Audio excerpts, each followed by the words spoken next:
sana untuk kembali masuk kampus, memberikan beberapa wawasan yang sangat penting bagi para mahasiswa dan komunitas. Apa yang sehari-hari kita jalani, yaitu pembangunan properti dan infrastruktur yang berkelanjutan. Nanti adalah sangat menarik di sini adalah bagaimana saya mencoba melakukan satu korelasi atau keterkaitan betapa eratnya saat ini antara arsitektur dan infrastruktur. Sesuatu yang zaman dulu mungkin kita tidak rasakan begitu erat korelasinya. Agendanya ada 5. Yang pertama adalah tantangan dan kondisi Indonesia, ya. Terutama ini menyangkut urbanisasi dan kepadatan penduduk. Kemudian tantangan yang terbesar tentunya buat kita semua dalam dunia arsitektur dan teknologi mengenai adanya kebutuhan akan hunian yang berkualitas. Kemudian yang kedua adalah peluang dalam industri properti Indonesia sendiri. Ini yang juga sangat menarik karena dunia arsitektur merupakan mungkin satu-satunya yang bukan satu-satunya, salah satu bidang industri yang hari ini sangat membuka diri. Kalau kita nggak siap-siap, mungkin 80% proyek dalam 10 tahun ke depan diambil sama konsultan asing. Ya. Itu yang harus hati-hati. Kalau kedokteran, profesi-profesi lain, mereka mempunyai benteng atau barikade sehingga peran kita itu masih terlindungi, tapi hati-hati. Dan saya sempat ngobrol dengan Mas Endi, Ketua IAI, memang ada dalam wacana untuk membuat yang namanya undang-undang arsitektur. Ini penting sekali, bukan hanya menyangkut masalah periuk nasi, tapi bagaimana kita yang paling tahu mengenai bangsa kita sendiri berperan aktif dalam menciptakan lingkungan yang sesuai dengan budaya kita. Itu yang paling penting. Jangan sampai orang dari luar negeri sembarang datang ke sini membuat segala sesuatu yang hanya sesuai dengan budaya mereka, yang nanti akan membuat kita tercabut dari budaya bangsa sendiri. Kemudian mengenai pengembangan properti berkelanjutan itu sendiri, kemudian berikutnya adalah properti dan infrastruktur, dan yang terakhir tentunya justru yang biasanya paling menarik adalah tanya jawab. Saya mungkin mohon izin Pak, Bapak-Bapak dan Ibu sekalian, mohon waktu untuk sekiranya lebih banyak meluangkan waktunya untuk tanya jawab. Saya pendidikan gitu di Bekasi ini ratusan hektar itu lahan pertanian dijadikan lahan perumahan gitu Pak. Nah, yang saya ingin tanyakan mungkin dosen-dosen teknologi juga mungkin bisa jawab seberapa efektif sih tata kota kita gitu. Karena yang sebenarnya terjadi itu yang sebenarnya sekarang terlihat itu malah menjadi marginalisasi dari untuk pihak-pihak yang lemah gitu. Nah, ya udah sekian.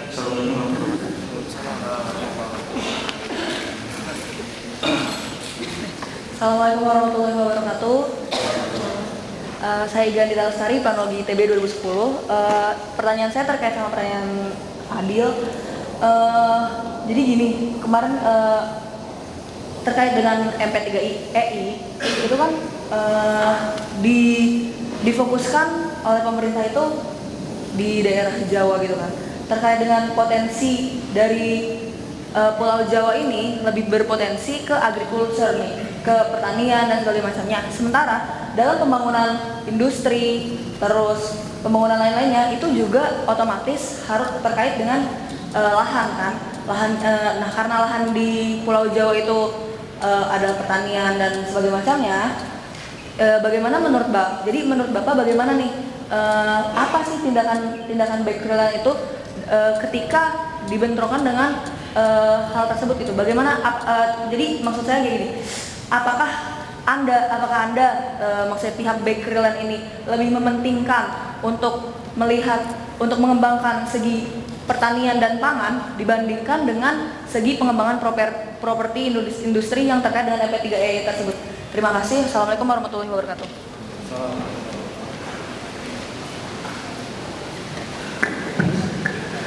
Selamat pagi Pak. Saya Yusuf, Planologi 2005, asisten di SLPK. Ada 2 pertanyaan Pak. Yang pertama terkait pembangunan kota baru, tadi Bapak sempat sebut seperti Senggol dan sebagainya. Ya, saya pernah pelajaran juga dan kalau lihat lapangan banyak kota-kota yang dibangun ini nggak lebih dari cuma asrama aja Pak. Jadi ciri khas kota yang dimana ada komersilnya, ada ya kehidupan dan sebagainya, pendidikan sosial tidak terpenuhi. Mungkin banyak kasusnya kalau di BSD, Bekasi, yang rumah-rumah gede itu isi mohon maaf pembantu rumah tangga saja gitu, kehidupan gimana mungkin Bakri atau Bapak sih bisa menanggapi. Yang kedua, terkait kemampuan mungkin ini bahasanya yang mungkin anak muda gitu Pak ya, yang masih membangun keluarga untuk memiliki housing yang layak. Tadi Bapak sempat menyebut lokasi dan lokasi. Sebagai kita yang juga pengen punya housing, tentunya lokasi juga sangat penting. Satu sisi pengen dekat dengan tempat aktivitas di pusat kota, tapi harganya tidak terjangkau. Kalau jauh dari kota, biaya bensin tadi juga sempat tidak juga terjangkau juga gitu. Di sini mungkin Bapak bisa ngasih yang pandangan Bapak bagaimana solusi atas hal seperti ini gitu. Bagaimana kita kelompok menengah ini, nomor menengah kelompok yang paling gampang Pak ya, kaya nggak miskin nggak gitu. Jadi susah gitu. Dapat bantuan juga susah, tapi pengen dapat tempat lain juga susah juga. Gimana menanggapi ini dan juga bagaimana isu mungkin khusus kota Jakarta untuk pembangunan secara vertikal khusus untuk housing, flat dan sebagainya, karena pasti Bapak juga sangat mengetahui di kota-kota besar dunia vertical housing itu jadi satu solusi untuk masyarakat bisa dapat harga housing yang cocok dan lokasi yang tepat juga. Terima kasih.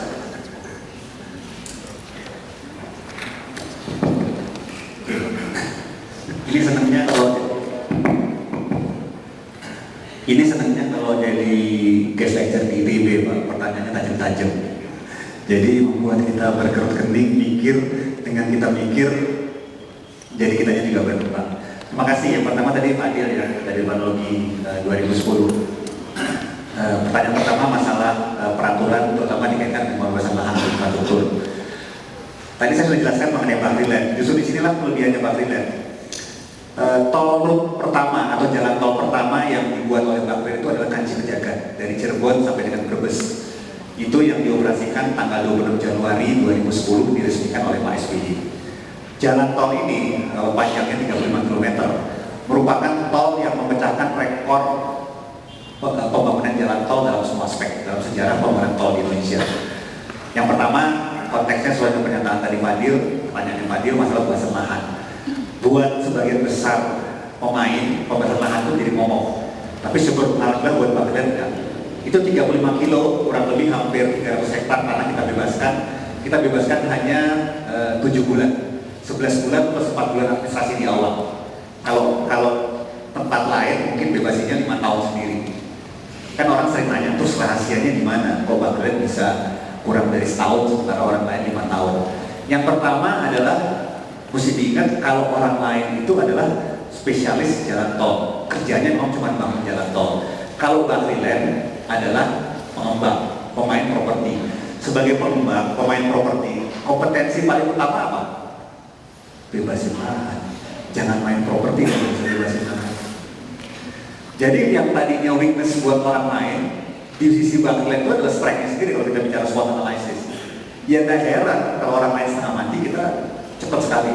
Itu contoh bagaimana kita bisa membuat satu bisnis model yang bisa dibilang sophisticated, ya, lompat dari zamannya, dan ini sebenarnya sesuai dengan tren yang ada di dunia ini. Contohnya kenapa Steve Jobs atau banyak itu bisa hebat, mereka bukan hanya tapi berpikir inovasi. Inovasinya itu juga termasuk masalah dari sejak awal sekali, masalah bisnis model, termasuk bisa memahami kebutuhan dasar manusianya. Oke, wah, alhamdulillah Pak, meluangkan waktu 2 jam dari Jakarta sampai Bandung ini udah lunas sudah. Pertanyaannya tajam-tajam banget, bagus-bagus. Terima kasih. Yang pertama, Prima, aspek 2008, bicara masalah pengembangan superblok. Tadi ada Superpark Jakarta, ada bicara mengenai MBR, masyarakat berpenghasilan rendah. Kemudian apakah tetap ada yang namanya ketua RT, RW, camat. Yang keempat adalah pendidikan lanjutan untuk mempunyai kompetensi dalam bidang investasi, dalam bidang properti.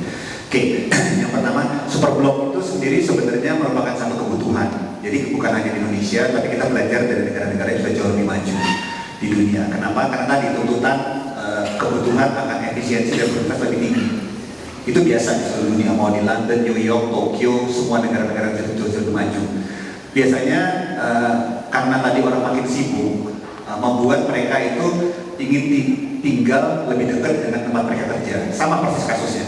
Sekarang yang terjadi di Jakarta dalam setahun terakhir, karena kemacetan yang begitu luar biasa, itu mulai banyak lagi orang yang pindah dari suburban, dari Cibubur, segala macam ke tengah kota. Mungkin dia tidak jual rumahnya yang di pinggir kota, tapi dia beli apartemen kecil di Rasuna Epicentrum maupun di beberapa tempat lain di CBD ya, untuk dia tinggal Senin sampai Kamis. Jumat malam dia pulang ke rumahnya di suburban yang luas, ada halamannya lebih hijau. Itu tren, bukan di Indonesia tapi di luar negeri juga terjadi. Orang bolak-balik tinggal di CBD, Superblok, balik lagi ke pinggir kota, begitu infrastruktur transportasi yang membaik, begitu memburuk, balik lagi terus begitu gitu. Atau harganya ada terlalu mahal, dia terlalu mahal. Itu tren yang terjadi di seluruh dunia, bukan hanya di Indonesia. Nah, kalau kita bicara itu, pertanyaan berikutnya, apakah Superblok yang dibangun hanya buat masyarakat berpenghasilan menengah ke atas? Sebenarnya tugas pemerintah dan juga Bang Glenn berpartisipasi di sini adalah tadi kaitannya sama pertanyaan kedua. Kita tidak hanya membangun Superblok buat masyarakat berpenghasilan menengah atas, tapi juga untuk masyarakat menengah rendah, masyarakat berpenghasilan rendah (MBR). Superblok ini sebenarnya adalah untuk meningkatkan produktivitas dan efisiensi manusia. Selain juga masalah gaya hidup, orang ingin lebih nyaman, ingin segala macam. Nah, tapi justru problem utama, kenapa Bang Glenn mau masuk ke MBR, terutama kita bermitra dengan Perumnas di Sentra Timur. Karena dalam situasi sekarang, apalagi nanti setelah harga BBM naik, itu di Jakarta aja, untuk beberapa teman yang mungkin masuk kategori MBR, itu bisa menghabiskan 1/3 sampai dengan 1/4 sampai dengan 1/3 bahkan separuh dari gajinya untuk biaya transport. Saya nggak tahu ada yang di Jakarta, tapi kalau coba tanya teman-teman yang di Jakarta, itu kalau yang karyawan rendahan itu menghabiskan paling nggak 1/3, kadang-kadang ya dari gajinya untuk biaya transport. Bayangkan, sudah sangat tidak sehat. Itu pun mereka harus meluangkan waktu lagi 2-3 jam di jalan pagi dan 2 jam malam. Gak heran masyarakatnya begitu stres. Gak heran karena stres masyarakatnya sakit, dalam tanda petik tawuran itu udah mulai terjadi. Ya, apakah tawuran antar pribadi, senggolan, ya istilah senggol bacok itu kan karena kejadian itu. Ya, kan semua senggol bacok, ya gimana nggak senggol bacok?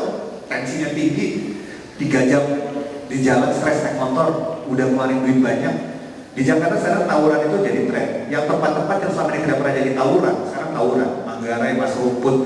Dari zaman dulu itu bukan tempat yang biasa tawuran. Tawuran masyarakat tuh, bukan tawuran anak muda tuh. Jadi yang tawuran itu udah orang-orang berumur. Karena masyarakatnya stres, dalam tanda petik masyarakatnya sakit secara kejiwaan, secara sosial. Nah, justru sebenarnya Rusunami inilah salah satu jawaban atau solusi perumahan buat masyarakat berpenghasilan rendah atau MBR tadi. Yang sering terjadi, ini saya juga lompat sebenarnya sekaligus jawab pertanyaannya Yusrina ya, masalah tadi kalau kita bicara program bersubsidi sekaligus saya jawab di sini. Programnya bagus, pelaksanaannya tidak tepat sasaran.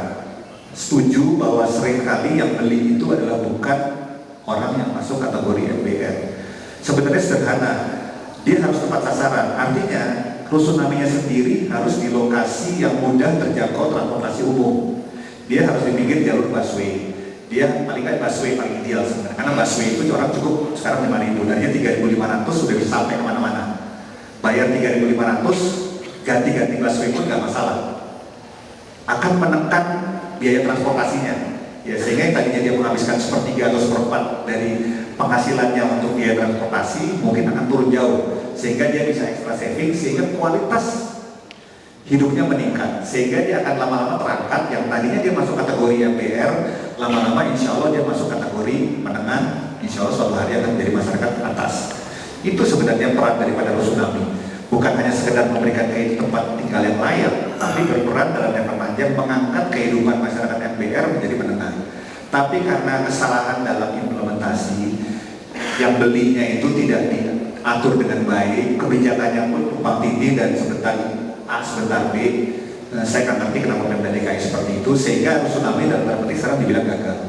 Padahal Rusunami sebenarnya salah satu solusi utama kalau dilaksanakan dengan baik. Bagaimana caranya supaya tepat sasaran? Gampang. Orang hanya boleh beli Rusunami dengan kredit, karena kalau dia bisa bayar kontan berarti dia orang kaya, bukan masuk kategori MBR. Kredit melalui perbankan, biarkan perbankan yang membantu melakukan verifikasi, karena perbankan nggak mungkin dibohongin. Kalau gajinya di atas 5 juta, coret, nggak boleh beli. Kalau gajinya di bawah 5 juta, baru dia berhak beli. Mekanisme ini tidak dijalankan oleh pemerintah. Ya. Sebenarnya kalau itu dijalankan secara disiplin dan dibuat mekanismenya, itu apartemen bersubsidi atau Rusunami akan sangat tepat sasaran, akan sangat bermanfaat. Pertama, mengangkat kehidupan masyarakat rendah, ya. Mereka bukan hanya layak secara ekonomi, tapi juga layak secara sosial. Mereka lebih manusiawi, karena tidak akan lagi menghabiskan waktu 2-3 jam di jalan atau 5 jam di jalan setiap hari. Mungkin cukup menghabiskan waktu 1 sampai 1,5 jam di jalan setiap hari. Yang kedua, mereka mempunyai waktu lebih luang bersama keluarga, sehingga kualitas hidup mereka menjadi meningkat, dan yang lebih pasti mereka lebih sehat secara jasmani dan rohani. Kenapa jasmani? Karena tidak lagi tinggal di lingkungan kumuh, sehingga tidak mudah terkena penyakit muntaber, demam berdarah, tifus, segala macam. Yang kedua, karena mereka lebih sehat kehidupannya secara rohani, otomatis tadi masyarakatnya lebih sehat, tawuran, kerusuhan, kemudian demo-demo yang anarkis itu juga pasti akan jauh berkurang. Itu kira-kira. Kalau bicara mengenai ketua RT RW segala sama tetap. Cuma bedanya kalau tadinya horizontal, sekarang jadi vertikal. Rasun epicentrum sekarang ada kurang lebih 15.000 orang tinggal. Itu udah satu kecamatan sendiri. Ada ketua RT, ketua RW, dan camatnya sendiri. Cuma dari sekarang vertikal, sama persis. Ya. Yang pertanyaan ketiga adalah, satu lagi, pendidikan lanjutan untuk punya skill di investasi. Yang paling umum sebenarnya ngambil sekolah bisnis, MBA ataupun MM apapun, tapi sekolah bisnis. Tidak hanya untuk properti, tapi itu lebih luas. Tapi kalau mau lebih fokus sekolah properti, ya ambil MM yang memang khusus investasi properti. Kalau nggak salah Taruman Negara yang punya, kalau di Indonesia, di luar negeri banyak. Indonesia kalau nggak salah Taruman Negara. Tapi kalau mau bicara berbisnis secara umum, secara general, ya dekat-dekat kan SBM ada, SBM ITB ada, MBA atau MM yang di sini ataupun yang di Jakarta. Itu. Ya. Tapi yang paling penting sebenarnya juga ketajaman untuk berwirausaha. Yang itu sebenarnya bisa diperoleh tanpa lulus sekolah dalam kehidupan sehari-hari. Yang berikutnya nomor 6, gede oka, ya. Cara memprediksi 10 tahun ke depan, gini, setiap orang itu pasti dibekali kemampuan atau bakat yang berbeda-beda. Jadi belum tentu semua orang bisa dan nanti menjadi peramal. Tapi kalau kita banyak baca, ya, kalau yang Muslim pasti udah tahu ayat pertama kan Iqra. Itu Tuhan nggak main-main itu naruh Iqra sebagai ayat pertama, karena itu ada satu pesan yang luar biasa besar bahwa sebagai seorang Muslim tugas utama kita adalah baca Iqra, bacalah. Karena dengan membaca membuka wawasan, pengetahuan kita bertambah. Baca itu bukan hanya baca buku ya. Sekarang baca itu kan tidak penting, tafsiran maupun surat. Kita nonton film pun sebenarnya baca. Ada proses pembelajaran di situ. Kita baca komputer, input pun juga sebenarnya baca. Tapi bacanya dalam konteks yang berbeda. Baca sambil belajar dari orang-orang yang memang sudah mempunyai pengalaman lebih dalam membuat proyeksi-proyeksi. Baca misalnya pandangan para ekonom, para analis. Banyak baca pandangan, karena ini cocok sekali dengan tema understanding changes. Kita sudah masuk dalam satu kehidupan yang berubah dari cepat, sehingga salah satu kompetensi yang harus dimiliki adalah fleksibilitas. Harus jadi, nggak ada yang IPB kan di sini kan, mohon maaf. Harus jadi anak IPB, institut fleksibel banget. Bisa jadi apa aja, ya kan? Kalau teman-teman bilang, teman saya anak IPB bilang, gue ini dari urusan IPB, institut fleksibel banget. Gue bisa anak IPB itu semua profesi ada gitu. Nah itu contoh positif tingginya gitu. Karena situasinya begitu drastis, bisa berubah setiap saat. Cuaca juga sama. Bulan Maret yang harusnya udah mulai musim panas, masih hujan di Jakarta. Itu kan udah anomali dalam cuaca. Sekarang itu semuanya anomali. Ya. Yang kedua, masalah kualitas jalan tol Kanci Pejagan. Betul, memang kualitasnya agak di bawah standar karena Kanci Pejagan dibangun dengan satu pola konstruksi yang baru di Indonesia. Tadi yang saya belum sebutkan, itu dia bentuknya prefab, merupakan jalan tol pertama yang dibangun dengan cara prefab. Itu di Amerika teknologinya udah hampir 20 tahun, di sini belum. Kalau mulai teknologi prefab dia jauh lebih cepat. Makanya tadi saya bilang bukan hanya cepat secara pembahasan lahan, tapi juga cepat secara konstruksi. Ya kita di dunia arsitek udah biasa, bangun prefab pasti lebih cepat. Yang kedua, tidak tergantung cuaca. Ngecornya di pabrik, begitu jadi tinggal dikirim ke site. Tapi kalau kita ngecotnya inside, in situ, itu tergantung cuaca. Begitu cuacanya hujan terus selesai, ngecornya berhenti. Itu kelebihannya. Tapi kekurangannya, karena itu pertama kali kita lakukan, memang kualitasnya tidak sesuai dengan kita harapkan. Tapi mudah-mudahan kita bisa perbaiki terus. Dan memang satu resiko kalau untuk kita melakukan terobosan-terobosan baru, pasti ada proses pembelajaran kita dari situ. Yang terakhir, arsitektur kota. antara ketentuan di lapangan itu biasa kok. Memang di negara maju sama negara berkembang bedanya di situ. Negara maju itu deviasinya kecil sekali, tapi akibatnya opportunity juga kecil, terbatas. Negara berkembang, emerging market biasanya orang bilang, itu deviasi besar sekali. Tapi di sisi lain deviasi yang besar itulah justru kesempatan. Ya, jadi jangan dilihat dari sisi problemnya, tapi lihat sisi dari opportunity. That's entrepreneurship. Selalu berpikir melihat peluang. Orang sakit, dokternya panen. Coba kalau orang nggak ada yang sakit, nggak ada menjadi dokter. Walaupun tidak kemudian kita mendoakan semua orang sakit, tapi lihat dari sisi positif side-nya. Kira-kira itu. Oke, sesi terakhir saya kira tadi 1, 2, 3, ya. Yang belakangnya silakan mulai dengan yang baju merah. Selamat siang, Pak. Perkenalkan nama saya Moko, Kronologi 2010. Saya ingin bertanya yang pertama, kan tadi dijelaskan bahwa akses, jika kita menguasai akses kita bisa mengatur harga properti itu. Nah, sedangkan aksesibilitas kita dapat dengan dibangunnya infrastruktur. Nah, di Indonesia yang berkewajiban membangun infrastruktur adalah pemerintah sesuai dengan amanat undang-undang.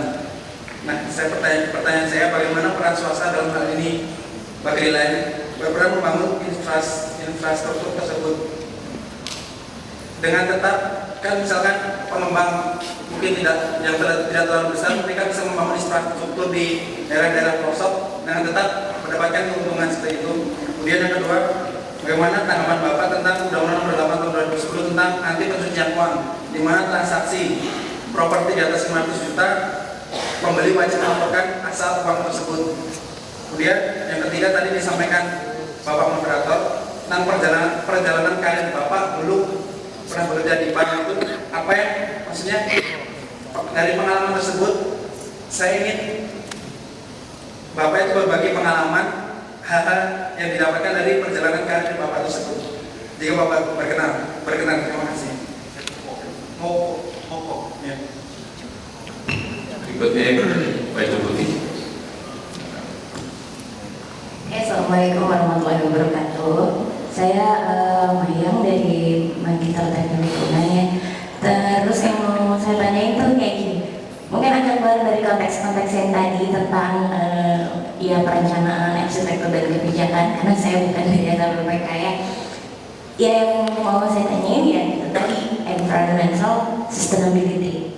Bagaimana di samping Backland membangun membangun secara global di bidang infrastruktur untuk memenuhi kebutuhan masyarakat khususnya di bidang ekonomian gitu. Adakah relationnya yang relation gitu ya, something related, dan kalau si Backland ini udah bikin sesuatu yang dihubungkan dengan ekonomi dan environmental sustainability within the kayak perencanaan infrastruktur tadi. Dan yang kedua, kita kalau misalnya di environmental performance index di dunia, kita termasuk negara di Asia Tenggara yang termasuk nomor 70-an, padahal Singapura, Malaysia, Thailand sendiri udah belasan, udah 20-an gitu. Adakah lagi peran dalam si perencanaannya, tapi nggak bakal lihat sini umum ya, tapi yang sumbangsi yang diberikan bisnis properti itu sendiri untuk menyumbang ke arah sana gitu. Terima kasih, gitu aja. Assalamualaikum warahmatullahi wabarakatuh.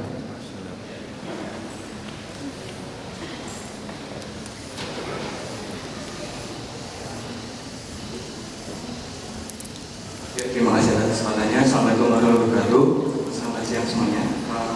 Perkenalkan, nama saya Padra Negeri dari Arsitektur 2009. Yang saya ingin tanyakan adalah pertama adalah total recoverability. Di sini dilihat peningkatan dan penurunan dari masing-masing kota. Misalkan kota Bandung dari tahun 2010 dari peringkat 4 dan sekarang tahun 2011 peringkat 10 atau 11. Jadi mengalami penurunan, dan di masing-masing kota pun di situ ada peningkatan dan penurunan yang berbeda. Misalkan Jogja selalu tetap, Surabaya semakin naik, dan Jakarta ternyata semakin turun. Nah, saya ingin tanyakan adalah ada nggak sih peran dari bidang Backland ini dalam menanggapi agar kota itu menjadi livable kayak gitu. Karena yang kemarin saya mengikuti seminar juga, ternyata Kota Bandung itu ingin membentuk suatu kota yang namanya Eco City. Tapi pada tahun 2013, tapi ketika saya tanyakan ada nggak Pak master plan-nya, dan beliau tidak dapat menjawabnya kayak gitu. Jadi ada nggak peran dari pihak properti ini untuk membangun menjadi kota ini menjadi lebih livable kayak gitu. Terus yang kedua adalah untuk ruang terbuka hijau. Dalam rangka kota livable juga kan ada ruang terbuka hijau, dan setelah ada peraturan di mana ruang terbuka hijau itu harus 30%. Dan ternyata untuk di Bandung sendiri masih sekitar 10-11%. Dan ketika saya menanyakan pada dosen saya, untuk ruang terbuka hijau mencapai 30% itu mustahil, karena banyak sekali lahan yang dipakai, kecuali untuk rumah-rumah itu yang ada tamannya itu dihitung kayak gitu katanya. Dan yang saya ingin tanyakan, ada nggak sih peran dari ini Bapilen untuk menaikkan ruang terbuka hijau itu menjadi 30%? Itu yang kedua. Terus yang ketiga adalah mengenai kenaikan BBM Pak. Ada nggak sih ininya dari Bapilen ini untuk menyiasatinya? Karena untuk pemerintah hanya memberikan bantuan langsung sementara selama 9 bulan sebanyak 150.000 kepada masyarakat yang kekurangan kayak gitu. Dan untuk yang keempat mengenai lumpur lapindo Pak. Lumpur lapindo ini kan ini dari Abdul lumpur lapindo ini kan sektor ekonomi, sektor perumahan di sana hampir semuanya itu mengalami kematian karena lumpur yang ada di sana udah menggenang di seluruh wilayahnya. Dan yang saya ingin tanyakan, ini pertanyaan terbuka juga, yang saya ingin tanyakan apabila akses property value, kemudian infrastruktur, peran pemerintah, dan sesuai dengan undang-undang, yang terakhir adalah peran swasta. Nggak bisa dihindari, kemampuan pemerintah sangat terbatas. Contohnya adalah kalau kita bicara APBN, ini keluar sedikit lagi makro ya, APBN kita di 2012, APBNP misalnya, itu dari 1.500 triliun APBN, itu 85% habis buat belanja rutin. Hanya 15% yang mampu atau bisa dialokasikan untuk pembangunan. Sangat berbeda misalnya dengan zaman Pak Harto dulu waktu Repolita. Itu kurang lebih hampir 50-60% justru anggaran itu buat pembangunan, 40% yang rutin. Makanya kenapa besok itu pidatonya Pak Aswar Abu Bakar itu atau presentasi menjadi sangat penting. Reformasi birokrasi menjadi sangat penting. Bagaimana tadi pertama pengeluaran ditekan atau dijaga jangan sampai lebih naik lagi, kalau enggak akhirnya duit habis hanya buat makan. Kalau makannya jadi daging, kalau makannya nggak jadi daging, mohon maaf. Ya. Tapi di sisi lain juga bagaimana meningkat produktivitas daripada para birokrat. Produktivitas ini kita bicara kuantitas maupun kualitas, dua hal. Ya. Itu adalah sangat penting. Tapi masyarakat kita nggak mungkin nunggu sampai 20 tahun atau 30 tahun lagi sampai pemerintah menjadi mampu untuk membangun infrastruktur. Karena sekarang kebutuhannya sudah sangat mendesak. Makanya pemerintah mengeluarkan yang namanya Public Private Partnerships atau istilahnya KPS, ya, kemitraan pemerintah swasta. Disinilah sebenarnya pemerintah harus dalam tanda petik lebih berani mengambil keputusan dan memahami kebutuhan di lapangan untuk terus-menerus melakukan terobosan sehingga yang namanya KPS ini bisa jalan. Nah, yang terjadi sekarang adalah pemerintah di sisi lain sama seperti tadi kasusnya Bandung Eco City 2013. Semua itu hanya menjadi wacana, tidak menjadi sesuatu yang konkret di lapangan.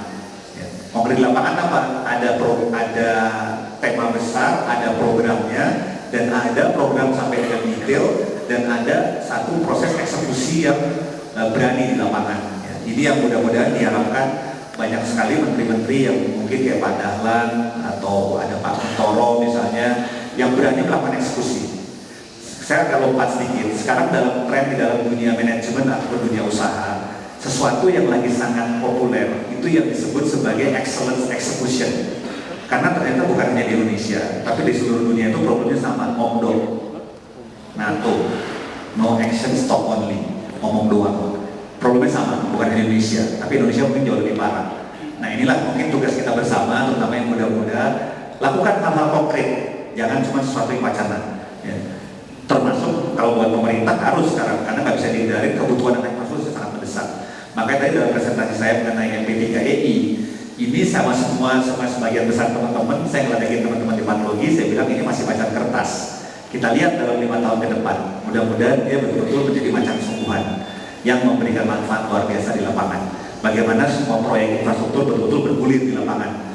Bagaimana Menko Equin berani melakukan terobosan-terobosan di bawah koordinasi dengan Wapres dan Pak Kutoro untuk membuat semua menjadi terrealisasi.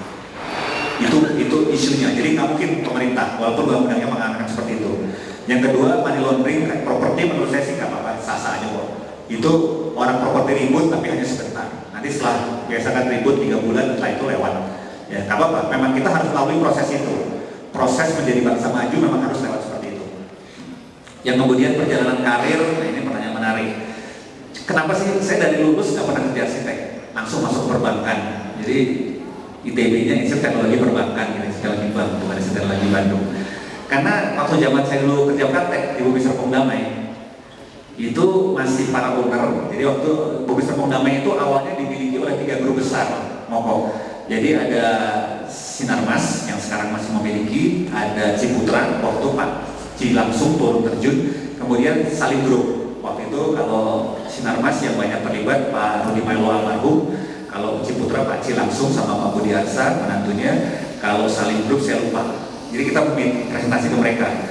Kalau dari ITB ada 78 Icon di situ sama Aki, saya ingat.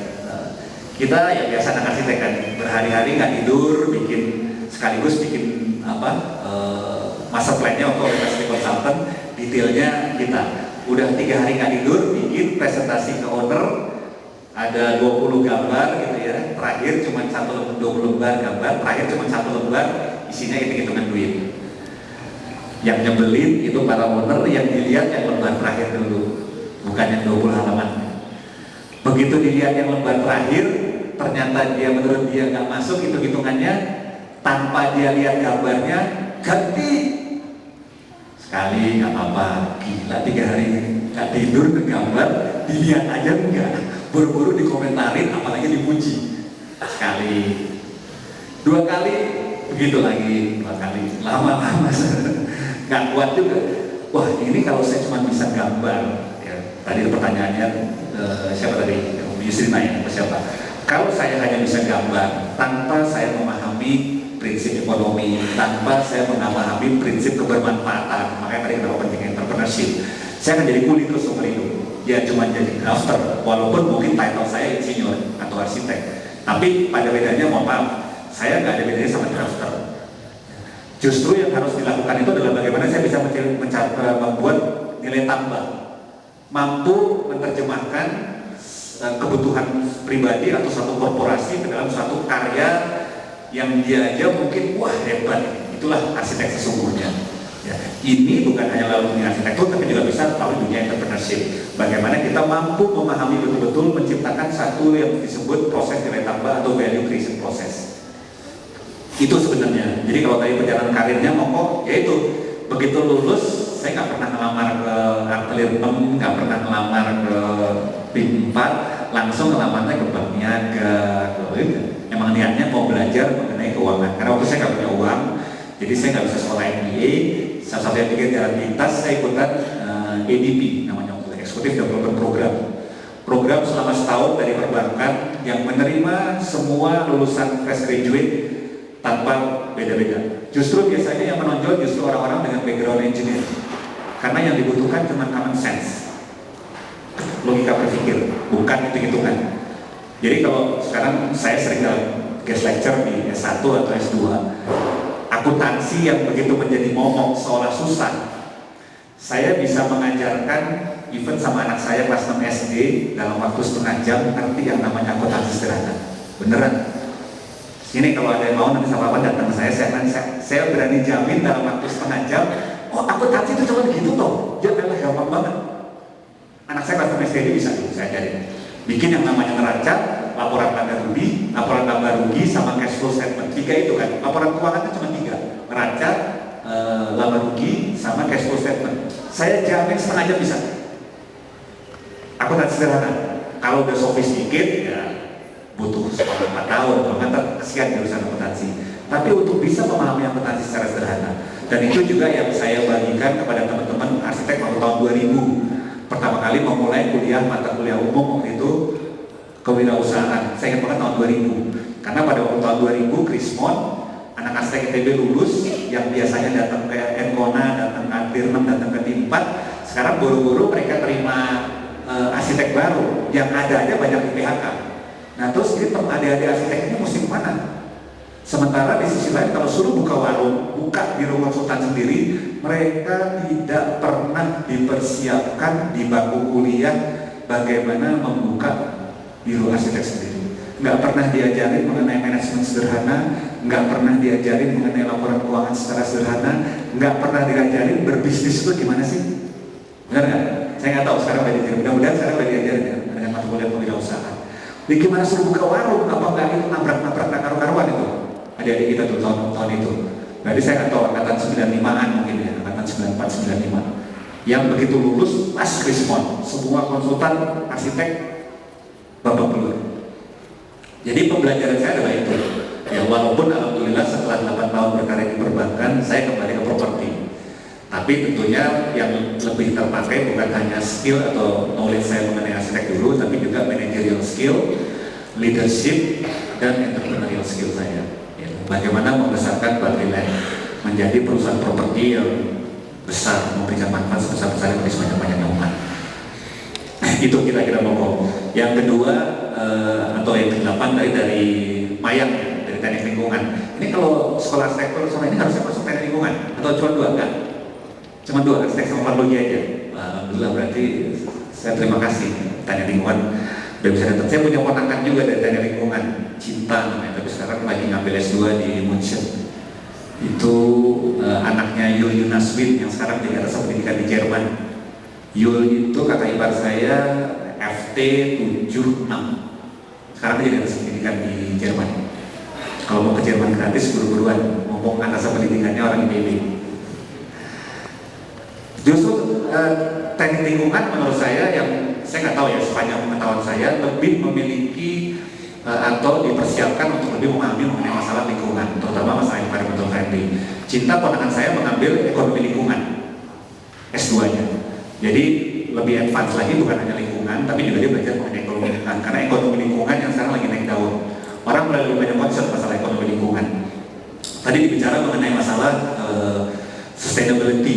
Nggak bisa dihindari, sekarang orang mulai concern kok masalah berbisnis dengan lingkungan. Karena itulah salah satu kriteria utama masalah sustainability. Sekarang sederhana misalnya rumah aja. Rumah itu kan bukan kayak handphone yang kita bisa ganti setiap 6 bulan sekali kan, enggak dong. Orang beli rumah itu kan lifetime-nya kan paling nggak 5 tahun, jangan-jangan 10 tahun, jangan-jangan 20 tahun. Artinya dengan adanya masyarakat sekarang yang tingkat intelektualnya makin tinggi, tentunya dia kan mau beli rumah di tempat yang paling baik, karena disitulah dia akan melahirkan dan membesarkan anak-anaknya dan keluarganya.